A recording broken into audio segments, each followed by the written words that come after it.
So as you can see on the calendar in MLB The Show 23, on Friday, June 2nd, we are getting another roster update.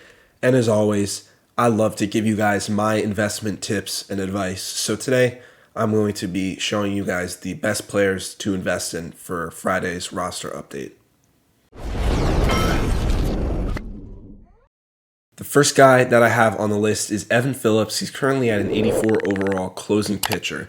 So Evan Phillips, he sort of came out of nowhere. He got DFA'd by the Orioles. The Dodgers picked him up. They fixed him. He's been an insanely good reliever. He's really underrated. Last season, he had one of the best reliever years in 2022. And this year, he's picked up right where he left off.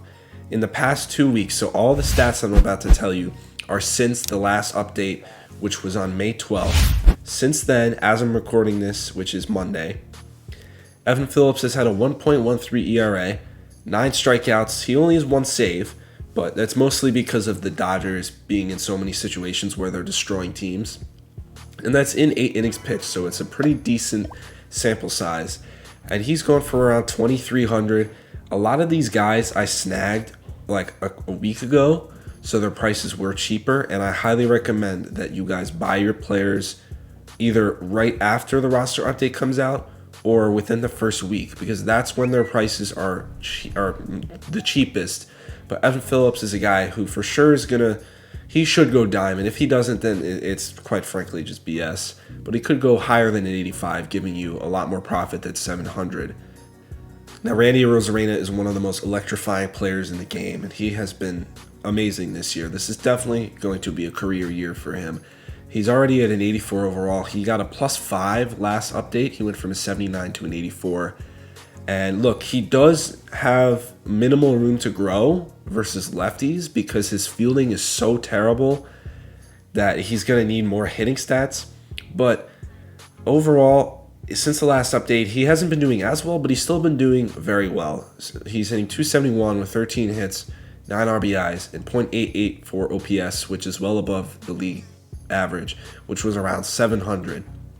So the power numbers could go up, and I did look at his splits for the overall season, and I will say the contact versus righties is kind of accurate, but the power versus righties could go up a little. That is what I think will take him to diamond. They could just overall boost all 4 of his attributes because overall in the year he's been a machine.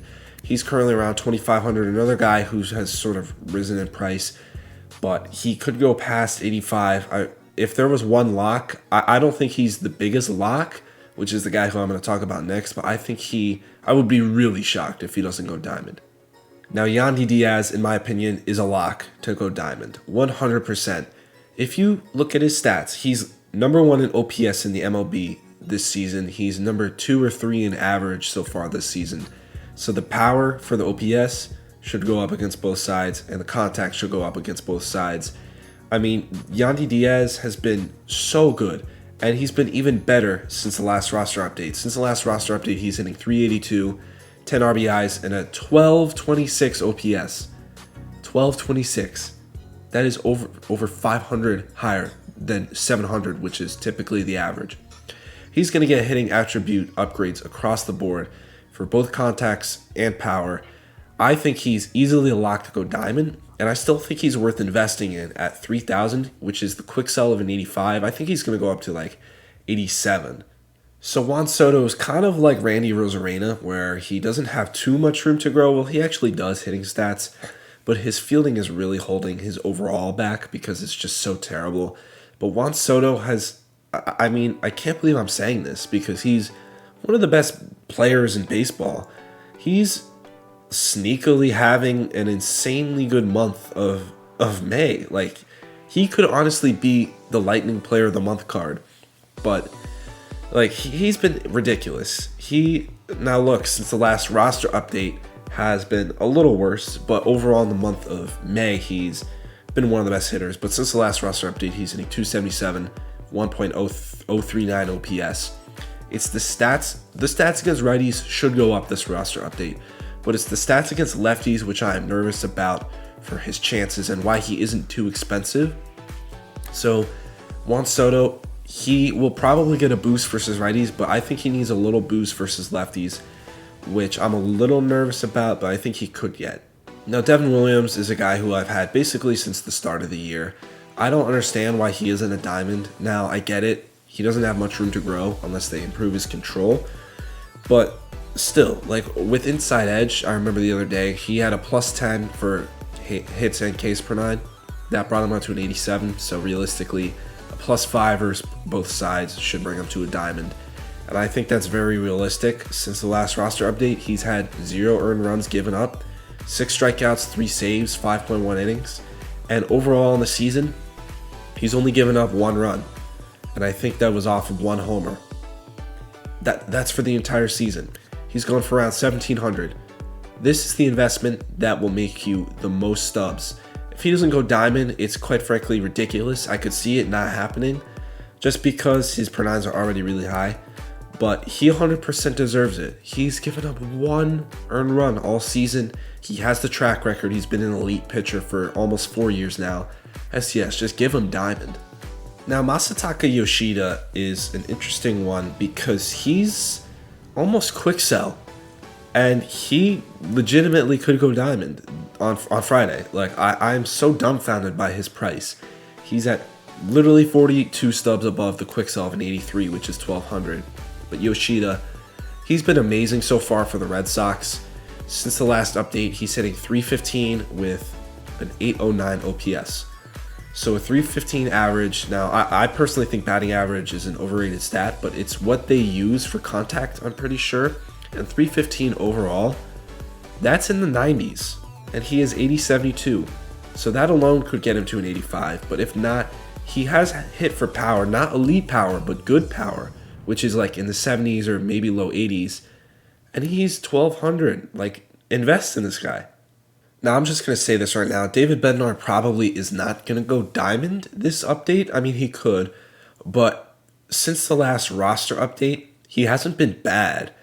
It's a 3.6 ERA, but it's inflated because it was literally off of 1 homer. He's had 5 innings pitched, and he gave up a 2-run homer. That was the only hit he gave up since the last roster update. So I think SDS might see that and not give him diamond. But overall on the season, those are the only 2 earned runs he's given up all year. And he's quick sell. So I want to get you guys in on David Bednar before he goes up, because he's 2 overall points away from diamond. He's quick sell value right now. He could go to an 84 this update, which will increase his value. And he has the track record. He was elite last year. It's not like he's just been coming out of nowhere. Now, Johan Duran is a reliever. I think the actual pronunciation is Johan Duran.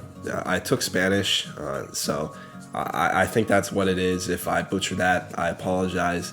But regardless, Johan Duran, I'm just going to say that from now on. He has been amazing. Look, he was insane last year. He sort of came out of nowhere. He's known for his insanely high velocity. He has double outlier in the 4-seam and the splitter. But he has been amazing for the Twins. I mean, since the last roster update, hasn't given up an earned run, 9 strikeouts in 4.2 innings pitched. So the Ks per 9 should go up, the hits per 9 should go up. If you're looking at inside edge, +8 gives him up to an 87, +4 versus both sides should give him to a diamond if the numbers are the same. It doesn't always work like that in the roster, or in the overall, in the meta or metrics, whatever you call it. But he's been lights out for them so far this year, and he's 1,800.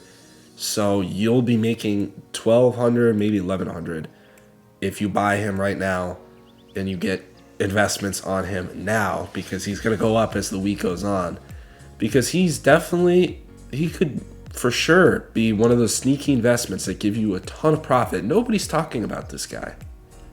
Now, Boba Sherpa is the last guy I'm going to talk about in this video, and he's the only guy in this video who I don't have any investments in. And the reason why I didn't invest in him is because I'm a little too nervous about SDS and what they're going to do. Here's another guy who has horrible defense that's really holding his overall back. So if you're looking at his stats, his contact, obviously these are all parallel 1, but 100 contact versus righties, 99 versus lefties. He overall on the year is hitting like 320 something, 330. Since the last roster update, he's been hitting 356, which is elite. That should be near the 110s in contact, but it's only from 2 weeks, and they already have him at high contact. And the thing about Boba Sherpa that worries me is I think that if they upgrade his contact versus both sides, I don't know if it's going to be enough, because it's already so high where if they upgrade it to like 110 and like 105, where it's not going to be enough to an 85 overall, because his defense is so terrible. The power could go up, but I don't think it's going to go up too much. 924 OPS is very good since the last roster update, but I don't know if they're going to give him enough power where, like, with the way shortstops work, is you need good defense, and I'm a little worried for Boba Sherpa investors because he could get upgrades across the board hitting wise, but I don't think the metrics for the overall and shortstop in this game is going to give him enough, and he's already really expensive at $2,400. So that is going to be it for this video. If you guys are new here, follow me on all my social medias, Instagram, Twitter, TikTok, but most importantly, make sure you're subscribed right here on YouTube. So yeah, I've been your host, Nick from Big Guns Gaming. I'll see you guys in the next one. Peace.